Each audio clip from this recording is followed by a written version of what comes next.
Halo teman-teman, bertemu lagi nih dengan saya Fadil Muara Akbar, masih mahasiswa dari Universitas Bina Sarana Informatika Pontianak. Nah, pada kesempatan kali ini saya akan menjelaskan tentang deskripsi diri. Nah, buat kalian yang udah tahu deskripsi diri itu apa, nah boleh komen di kolom komentar di bawah ya. Nah, buat kalian yang belum tahu tentang deskripsi diri ini apa, yuk stay tune terus di video ini. Deskripsi diri. Deskripsi adalah satu kaidah upaya pengolahan data menjadi sesuatu yang dapat diutarakan secara jelas dan tepat dengan tujuan agar dapat dimengerti oleh orang yang tidak langsung mengalaminya sendiri. Nah, deskripsi diri ini sangat dibutuhkan oleh seseorang agar orang tersebut dapat memahami kelemahan dan kelebihannya yang mereka miliki pada dirinya sendiri. Nah, selain itu, deskripsi diri ini juga dapat membantu kita untuk memahami karakteristik yang kita miliki sendiri. Karena itu, pada kenyataannya kita kadang sering kesulitan apabila diminta untuk mendeskripsikan tentang diri kita pribadi. Nah, selanjutnya saya akan menjelaskan suatu contoh tentang personality test dari Florence Leisure sebagai seorang ahli di bidang psikologi. Nah, pada kali ini personality testnya tentang mengukur temperamen diri. Nah, ada sedikit catatan untuk teman-teman. Hasil tes ini tidak mutlak menjadi acuan karakter seseorang. Memang seperti itu, akan tetapi lebih kepada kecenderungan saja dan salah satu indikatornya saja. Oke, kita lanjut langsung ke tesnya ya. Nah, buat teman-teman yang mau ikutan tes juga boleh kok. Nah, ini contohnya. Ya. Nah, buat kalian yang mau ikutan tes boleh nih untuk mengukur temperamen diri kalian. Nah, ini yang sudah diukur ya.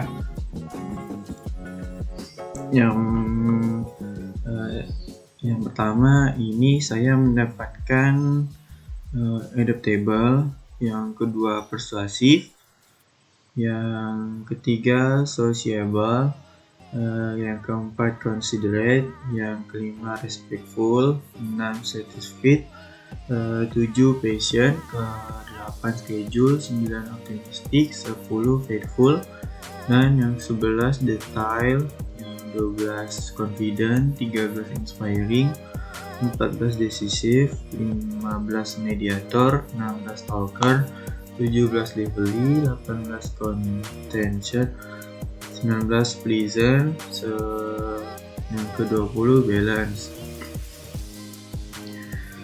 Nah, untuk dari hasil jawaban di atas, ini tes untuk ini tes yang saya ukur sendiri ya, ini punya saya. Dan ini bukan sebagai acuan untuk menjadi karakter saya, memang ya bukan sih. Jadi dari hasil jawaban di atas, maka saya termasuk mempunyai kepribadian, yaitu phlegmatis damai. Nah, phlegmatis damai karena mengapa saya dapat phlegmatis damai? Karena saya itu orangnya tidak suka menyukai konflik. Maka dari itu saya jarang sekali mengikuti suatu organisasi seperti di sekolah, di kampus, ataupun organisasi di luar. Saya itu adalah sosok yang cinta damai, dan saya juga adalah sosok yang bisa menerima kehadiran orang lain apa adanya, tanpa memandang ia itu siapa, ia itu dari mana, dan ia itu dari golongan mana.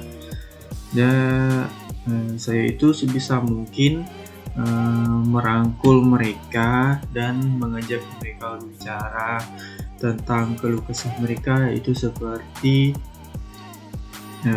keseharian mereka, keluh kesah mereka tentang pekerjaan mereka, keluh kesah mereka tentang keluarga mereka, keluh kesah mereka di tempat tongkrongan seperti itu, keluh kesah mereka tentang asmara, ya seperti itulah. Nah, selanjutnya ada contoh dari 16 tipe kepribadian yang dimiliki manusia secara umum mengikuti teori MBTI. Nah, buat kalian nih yang belum tahu tentang teori MBTI itu apa, nah pada kali ini saya menjelaskan sedikit tentang teori MBTI.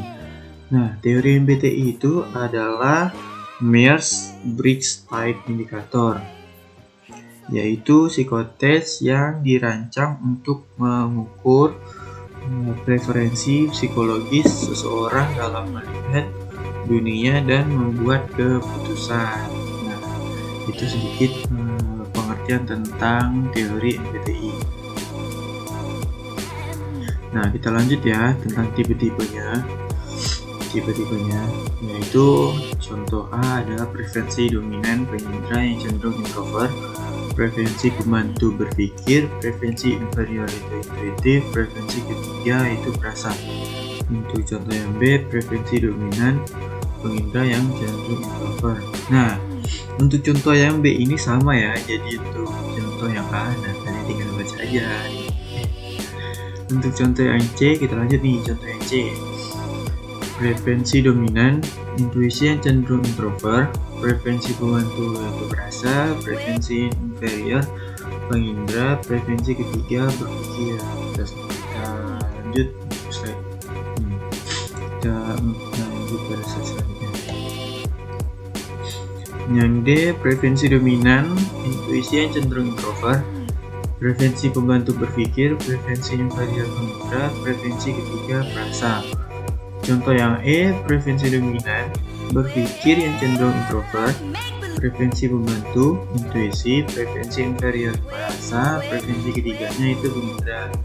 Nah, untuk contoh yang F itu preferensi dominannya adalah pengindra yang cenderung introvert, preferensi pembantunya berpikir, preferensi inferiornya intuitif, dan preferensi ketiganya itu perasa. Untuk contoh yang G yaitu preferensi dominannya adalah pengindra yang cenderung introvert, preferensi pembantunya perasa, preferensi inferiornya intuitif, dan preferensi ketiganya berpikir.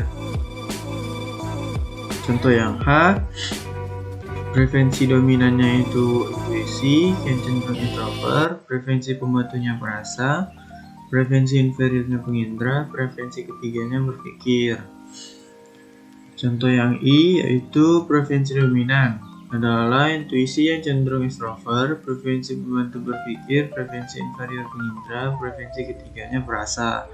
Contoh yang J, preferensi dominannya adalah berpikir yang cenderung extrovert, preferensi pembantunya pengindra, preferensi inferiornya perasa, dan preferensi ketiganya itu intuitif. Kita lanjut pada slide berikutnya. Contoh yang K, preferensi dominannya itu perasa yang cenderung extrovert, preferensi pembantunya pengindra, preferensi inferiornya berpikir, dan preferensi ketiganya itu intuitif.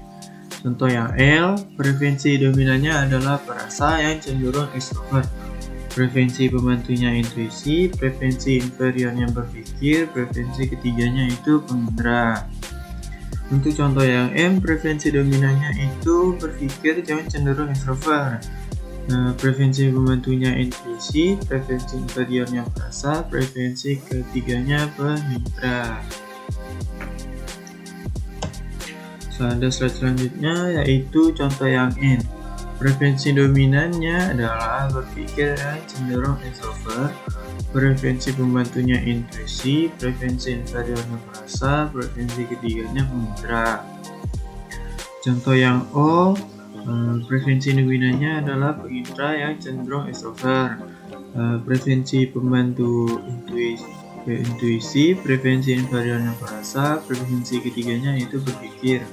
Untuk contoh yang P, yaitu preferensi dominan adalah intuisi yang cenderung extrovert, preferensi pembantu berpikir, preferensi inferiornya perasa, dan preferensi ketiganya pengindra. Nah, mungkin segitu saja yang bisa saya sampaikan. Kurang lebihnya saya minta maaf, dan untuk bila ada kekurangan, tolong teman-teman komentar di bawah ya, untuk sebagai masukan pada saya agar saya lebih semangat untuk membuat video pembelajaran seperti ini lagi. Nah, buat teman-teman jangan lupa share untuk ke semua teman-teman kalian, keluarga kalian. Jangan lupa di like, di komen, dan jangan lupa di subscribe ya, agar saya lebih semangat lagi dalam membuat video seperti ini lagi ya.